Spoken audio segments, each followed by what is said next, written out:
உலகமே ஏஐ பக்கம் போயிட்டு இருக்கு. எல்லாருக்கும் நிறைய பேருக்கு ஏஐயோட தொழில்நுட்பம் எவ்வளோ பேருக்கு என்னென்ன பாதிப்புகள் ஏற்படும், என்ன இதனால ப்ளஸ் வரும், எல்லாம் ஒரு ஒரு ஒரு டென்ஷனாக இருக்கிற ஒரு காலகட்டத்தில் ஏஐ எப்படி இனி வரும் காலகட்டத்தில் குறிப்பாக தமிழ்நாட்டு மக்களுக்கு மிகப்பெரிய ஒரு ஒரு அடுத்த கட்ட வளர்ச்சியை கொண்டு வந்து சேர்க்கக்கூடும் என்பதை ஆராய்ந்து அதன் மூலம் வேலை வாய்ப்புகளுக்கு எந்த பாதிப்பும் இல்லாமல், தற்போது இருக்கிற வேலை வாய்ப்புகளுக்கு எந்த பாதிப்பும் இல்லாமல் அவர்களது வேலை வாய்ப்புகளை அவர்களுக்கு இருக்கும் இப்ப இருக்கிற அந்த பணிகளில் அடுத்த படிக்கு பணிபுரியும் நபர்கள் எட்டும் அளவிற்கும் அவர்களுக்கு ஏஐ குறித்த விழிப்புணர்வு உருவாக்குவதற்கும் பொதுவாகவே அரசாங்கத்துக்கும் சரி இங்க இருக்கும் தொழில் முனைவோருக்கும் ஒரு பெரிய ஏஐ எனேபிளராக இன்று சர்வம் ஏஐ நிறுவனத்தோடு மாண்புமிகு திராவிட நாயகன் அவர்களின் முன்னிலையில் நாங்களும் எனது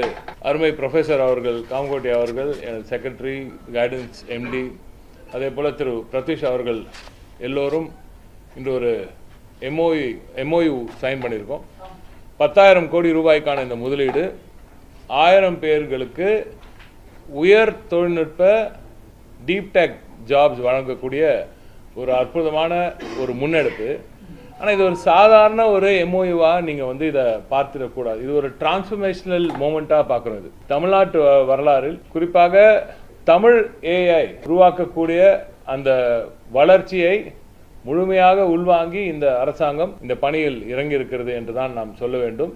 இந்திய அளவில் முதல் முறையாக இப்படிப்பட்ட ஒரு முயற்சி சாவரின் ஏஐ, அதாவது நம்ம இறையாண்மை, நம்ம டேட்டா நம்ம கிட்டே இருக்கிற மாதிரி வேற யார்கிட்டயும் அந்த டேட்டா வெளியில போகாது.